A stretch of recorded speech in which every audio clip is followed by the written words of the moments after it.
Hey guys, welcome back again from Tampa Bay in this beautiful Friday afternoon.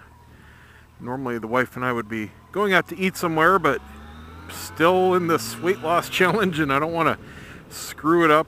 That's the only downside of having the weigh-in on Sunday. You can't do much on the weekends because there's no time to burn it back off before weigh-in. That's my fault. I'm the one that set the rules. Oops. Live and learn. I'd say for next time, but I'm definitely not going to do another competition. Someone else can do it, but this is the last one for me. So what's going on? Well, next week I've got what might be my last consultation on YouTube, as in how to use it, how to set up a channel, how to do videos, etc., etc. I've given a whole bunch of talks from a little local to a national level to other businesses on how to leverage YouTube over the past going on 3 years now.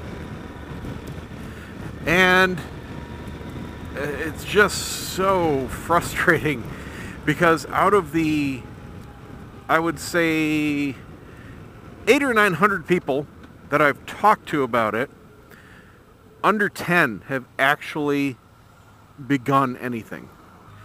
And of those 10, only 2 even sputtered to life. One of them played it off like everything was her idea, which was hilarious when I didn't say anything, but she got called out by people that knew better. But even those just stopped after a while. Unfortunately, everybody seems to think that it's some kind of get-rich-quick scheme, or it's low effort, or you don't need that much into it.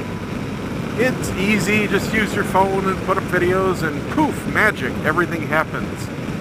And it could not be further from the truth, especially over these last 12 months, which have been absolutely brutal for creators. And all of you watching that have your own successful channels know exactly how things have been changing. If you've been in this game more than a couple of years, the only constant around YouTube is change.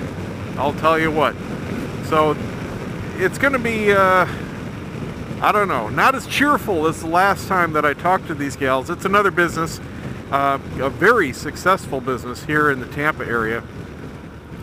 And they certainly have potential to do very well, at least for their business.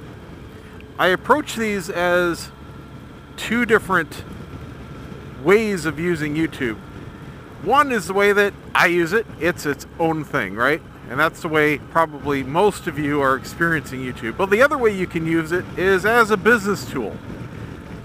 A way to make content for your business directly, not just to be its own YouTube thing. And that's what I think they're going to have the most success with and what they should concentrate on.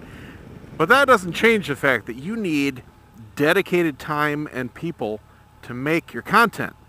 And that seems to be the thing that kills absolutely everybody's dreams of getting into YouTube. Once they actually figure out how much time and energy and commitment it takes, that's it, they're done.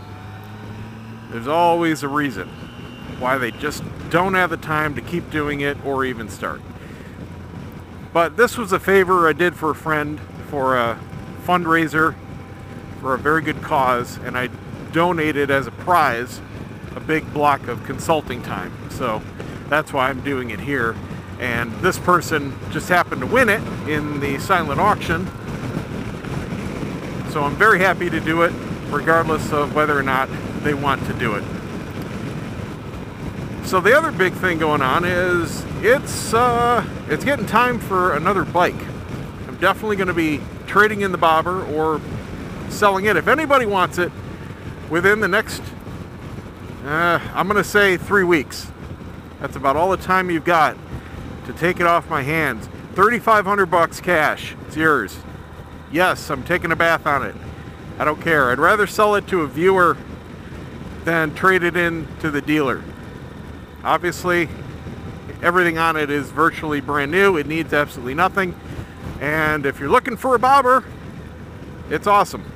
I'm just, once again, over my cruiser phase. It's the second one I've had, and time to move on. So I'm looking at going back to my original thought. When I bought the bobber, originally I wasn't obviously planning on a bobber, but I wasn't planning on a project bike. I was just looking for a second bike to complement this, the FJR, which is all around still my absolute favorite bike. If I had a better bike that I liked more all around, I would have it. Simple as that. But I absolutely love the way I have this set up. There's nothing else I even want to do to it at this point. It's just maintenance and enjoy it. That's all it is to me right now. It's just perfect as an all-around bike to me. But I want something that contrasts it in some ways and complements it in others as a second fun bike. Now, this to me is right in the middle. You've got your ultra powerful, lightweight sport bikes, all about performance, and those are frankly just about useless around here for my normal riding, unfortunately. Flat and straight Florida, it is what it is. You've got your ultra comfy, very heavy, not about performance at all cruisers, and you're lucky to feel the road over the vibration. Like I said, I'm over that phase. And then you got bikes like this, where they're smack dab in the middle. Tons of power, very good handling. They're not the best at anything, but they are really good at everything. Well, I want something more towards the lightweight side, but what I'm looking at is going back to what I was originally thinking, something like the Triumph Bonneville. Now, not necessarily a retro bike like the Bonneville itself, but something along the veins of a lighter weight, simpler, but not low power bike. Not thinking extreme like a Royal Enfield. Not that I would buy one after riding one now anyway, but looking for something more fun, flickable. If you guys have ridden stuff like that, you know what I'm talking about, especially if you've also ridden a larger sport touring bike. But I want something with some character too. I'm not just looking for a baby brother to this. This is such a refined bike, especially the motor. Smooth as glass, plenty of power, nothing to complain about, but there's really nothing raising the hair on the back of my neck. That's not a complaint, it's just an observation. So I'm looking for something that can do that. Now, I've reviewed a few bikes recently which did that for me, so they are certainly on the top of my list. And I've also done a couple rides recently, shorter, not for review yet, of some bikes that I'm looking at. And there's a wide variety of stuff out there. This is a really great time to be in the market for that kind of bike. Now, of course, starting with the Bonneville, I absolutely loved it. I reviewed the previous generation. I have not ridden this current generation, and I'd be looking at the T120. Great bike, but it's a retro bike. I'm not necessarily in the market for that anymore. To me, in that segment, we now have three distinct designs. We've got the flat-out retro.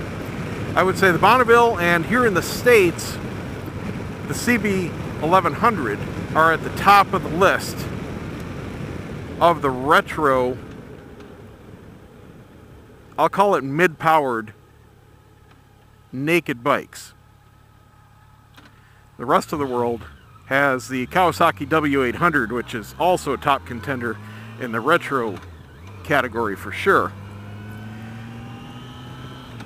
Now the Triumph, great bike. Absolutely, I'm still talking about the previous generation. I'm sure the current one is even better. Very refined. And unfortunately, exactly what I'm not looking for as far as this goes, a baby brother. It's really all it would be in a retro styling. Same with the Honda. I've ridden a used one, and there's nothing that sticks out about it. It's a great bike if you love that look and you've always wanted a CB750 from the 70s and you just wanted it with some more oomph. And a huge price tag. Really not worth the price, I have to say. Dude, it's green. So those two are off my radar. And then you've got some other ones that are styled way over the top, in my opinion, like the new Yamaha FZ10. Great technology in that bike for sure. You know, it's a more roadworthy R1. Excellent power plant up high. Street riding wise, at least for the type of riding I like to do, it wasn't my favorite. Not calling it a bad bike, it's just not matching what I'm looking for. And I really don't care for the styling. To me, it looks like a transformer. And, you know, please don't take it personally, all of you out there that have one or like one. It's not like you designed the bike. There's no reason to be butthurt because somebody else doesn't like something you have. There's plenty of people that don't like the FJR, and it doesn't matter to me at all. But I just am not a fan of stick-on extra parts that do absolutely nothing. Same reason I'm not a fan of the SCR. It's pointless. Another retro-styled bike that, well, it misses the mark. There's also the segment of scramblers out there. Plenty of different models of those to look at. And the one that stands out is the BMW R9T. Now, not their actual scrambler model, just the regular one. Absolutely love it. Fantastic bike. Its only downside is the extreme cost compared to others in its segment. And then there's the fact that, well, for that cost, there's still a lot that you probably want to do to the bike. And a lot of the parts are BMW only, and they are just as costly. So there is a huge end price to be paid for that bike, but it is a great bike. I had a blast riding it. I've ridden them 4 or 5 times now, and I keep going back to it. So it may in the end convince me to just pony up the cash and do it. But I also have in mind, come on, dude, it's sit at a green light day. It really is. Makes me not want to be out in traffic. I'm trying to just stay off the main roads here. I have in my mind a budget just for the sake of it being a project. I really am not planning to just throw it out the window and go balls deep, but it could happen. I don't want it to, but it could. So the price in my head is $10,000 cash plus bobber money, complete, out the door, not only purchasing the bike, but anything extra that I want to put on it or do to it right away. And that includes buying any extra special tools that I might need. So that's just my absolute hard limit. Don't necessarily want to spend that much, but I don't certainly want to go over it. So again, that's at least somewhat playing into my plans here. And again, why that puts the BMW in kind of its out of the range light. But it is a fantastic bike, and I love the sound when you put on the acro pipe. I really do. That and the sound of the FZ09 with the Yoshi pipe, oh, just heavenly sound to me. Now the FZ09 is another top contender. I really wanted to buy one. I wanted to like one enough to buy one when it first came out, but didn't. It just didn't do it for me. Number one, didn't like the original styling at all. It looked like a parts bin bike that wasn't really designed well. And it had flaws that I simply couldn't live with. They were deal breakers. But they fixed all the deal breakers for 2017. And as a bonus, they fixed all the styling that I didn't like Are you? Yeah, you have one freaking brake light that looks like a turn signal. And you were not turning. That's why I didn't pass you. So they fixed all the styling. And, oh my God, like I said, with that Yoshi pipe, just fantastic sound. So that is near the top of my list also. It's also pushing the budget. You're talking a sticker price of $9 grand, $800 for the pipe, plus, you know, whatever else you want to do to it. I'm not going to go the way you're going.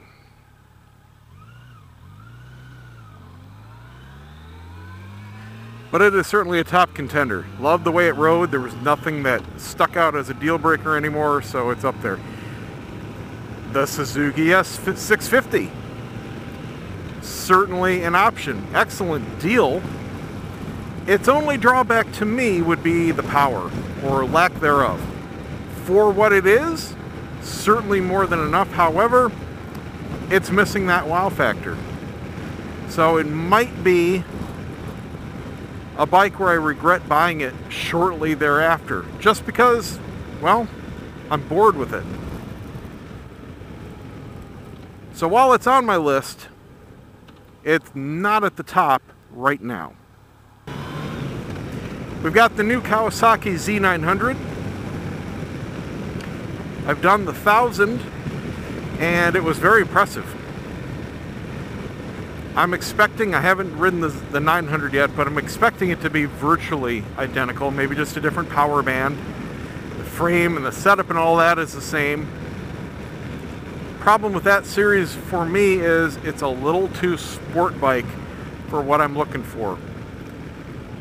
The riding position is upright, but the style, the engine itself, very smooth, very powerful. Again, that's just pretty much a baby brother to what I have here. Now you might have noticed I'm kind of sticking to the big regular brands. You'll say, dude, why haven't you considered a KTM? What about Aprilia? What about a Ducati? Plenty of other options out there. Yes, you're absolutely right. Problem with all of those is, around here, serious lack of dealer support. We really only have one dealer in the even semi-near vicinity that handles any of that. Two is the huge extra cost. Just paying the really Italian tax. The KTMs aren't too expensive, but the styling of the KTMs don't do it for me. Neither do their riding positions. They're just a little too dirt bikey for me, if that makes any sense, and quite heavy. I'm looking for a more, like I said, lightweight, flickable model, whatever it's going to be. Are there Italians that fit the performance bill and styling bill for what I'm looking for? Absolutely. And I'm going to be paying nearly double the cost. Frankly, I think there's enough competition in the segment to not have to go there. Especially when you factor in maintenance cost and parts and all that good stuff that just kind of drives it through the roof. Now obviously I'm going to be contending with a chain in this category. Won't be my first chain bike, but I haven't had one for a long time. Not a huge deal, especially considering it's not going to be my primary bike. So the likelihood of it having to be put out in the rain, less likely. This one I can absolutely take anywhere, anytime, and do nothing. It just works. Chain, well, if you ride in the rain, you're cleaning and lubing after you get home. Every time. Wash the bike, cleaning and lubing. Every time. Riding through some sandy conditions, which we have here near the beaches, cleaning and lubing. Every single time. I don't like maintenance, if you can't tell.